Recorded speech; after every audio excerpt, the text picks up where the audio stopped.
कृषि जगत समय के साथ साथ तरक्की कर रहा है और इसलिए समय समय पर देश के कई हिस्सों में कई कृषि सम्मेलन हो रहे हैं। ऐसा ही एक सम्मेलन 24 जनवरी 2019 को दिल्ली के राष्ट्रीय कृषि विज्ञान केंद्र पूसा में हुआ। इस सम्मेलन का शीर्षक था राष्ट्रीय कृषि सम्मेलन जायद ग्रीष्मकालीन अभियान 2019। इस सम्मेलन को भारत सरकार और कृषि एवं किसान कल्याण मंत्रालय का सौजन्य प्राप्त था। इस सम्मेलन में 3 बातों पर मुख्य तौर पर चर्चा हुई: चावल और उसकी फसल के विकास के विषय में, जैव कीटनाशक के विषय में और ई-नाम और दूसरे कृषि विषयों के बारे में। Total 29 million hectare of total pulses area. See this summer, the area under summer pulses is more than 1 million hectares. And mung bean is approximately 69%, urd bean is approximately 29%, and the remaining percentage of 2% is covered by cowpea, aware, etc. grown in few states. So this is the scenario, and the data for the Rabi summer pulses, particularly spring summer pulses, is not maintained with the DES.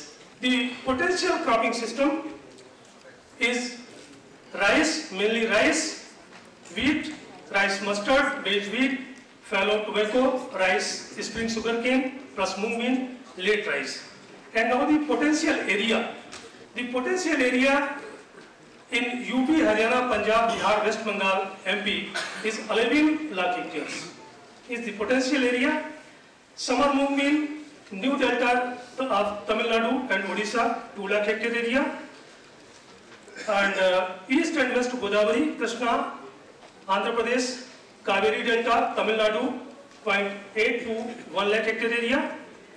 The major portion of the pulses is covered by mung, that is 69% I told, and mung is grown mainly in Bihar, Odisha, Madhya Pradesh, UP, West Bengal, Gujarat and Chhattisgarh. Urd states are Tamil Nadu, UP, MP and Odisha. Andhra Pradesh, Telangana, Chhattisgarh and Odisha. So based on the 5 years average, the area under groundnut summer is a 5.5 lakhs hectare. Sunflower 55,000 and sesame 3.3 lakhs hectare. Other oilseeds very small areas. So the area from 12-13 to 17-18 based on the weather watch report, these are the areas given state year-wise. This slides represents the total groundnut, total area under groundnut and the summer and their percentage.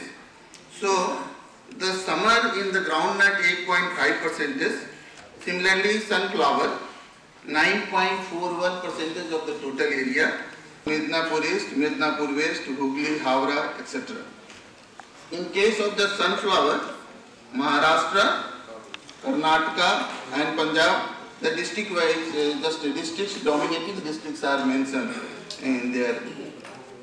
Sesame also one of the, out of the 3 lakhs hectare, but West Bengal alone growing the about 2 lakhs summer area, and Midnapur, Hooghly, Nadia, Bankura is the main districts for growing the sesame during the summer and Jan.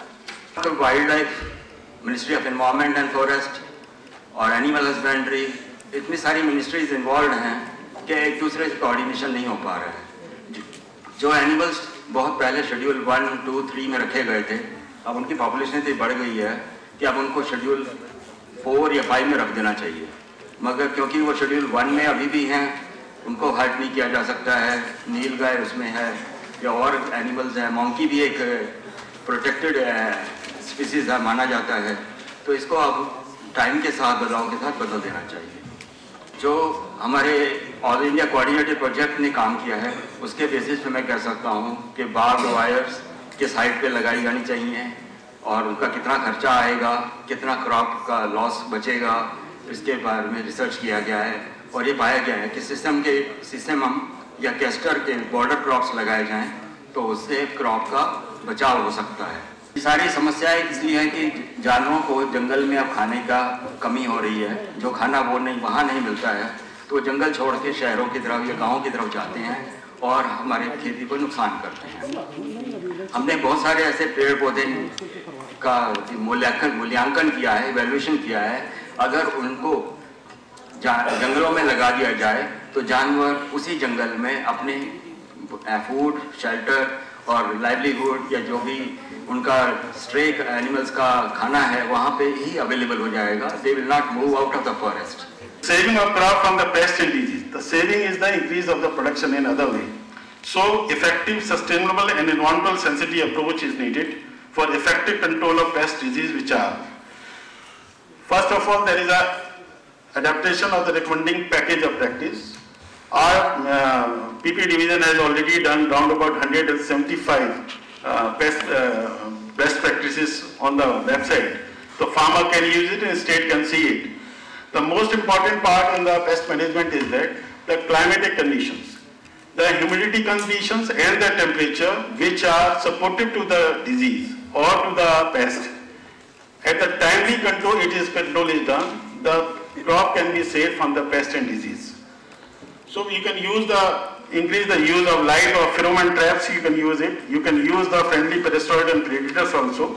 And regular monitoring and surveillance is also, and the dissemination of the timely advisories.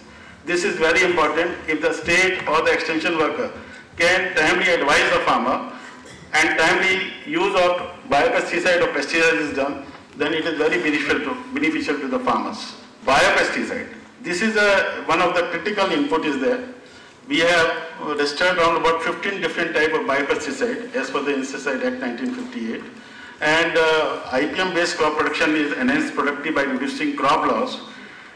But the biopesticide went only 3% of overall pesticide. So we have to make a scheme for enhancing the biopesticide and telling the farmers about how to use the biopesticide. Ministry of Agriculture is running a scheme where the farmer schools are conducted, and these farmer schools is done in the villages there in the farm field only. And the farmers have been told how to use the best practices of the biopesticide and other biological practices to reduce the loss from the pests and diseases. Now, as far as Government of India arrangements are concerned, I will not like to state them individually. The Central Node Agency, through the state level agency, will procure 25% of the actual production, and beyond 25 to 40 will be done by the Central Node Agency with the state government bearing the expenditure. And disposal, of course, the period of disposal is 9 months, which is a separate process. In case of pulses, I think through the entire conference in the morning you saw how production of pulses has taken a quantum jump with the initiatives of the government and the NFSM program.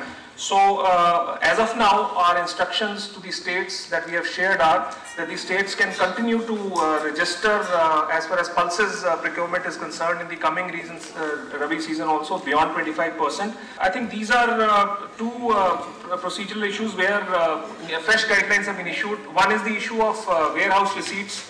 Now warehouse receipts which are received against procured stocks, the normal period was 30 days, but a relaxation has been given for another 30 days based on the justified recommendation of a committee which is to be chaired by the Principal Secretary of the state. That is one.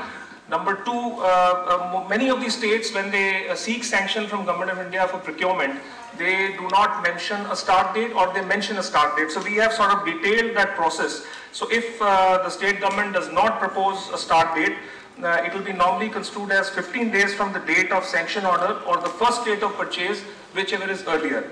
In this particular reforms, you have got three components which are very, very important, as you know, like e-trading, single point levy of market fee, and unified license, which as you have been pushing through the states for adoption of the ENAM. ENAM, as you know, is also the ENAM to farmer, ENAM. So that is E-National Agriculture Market.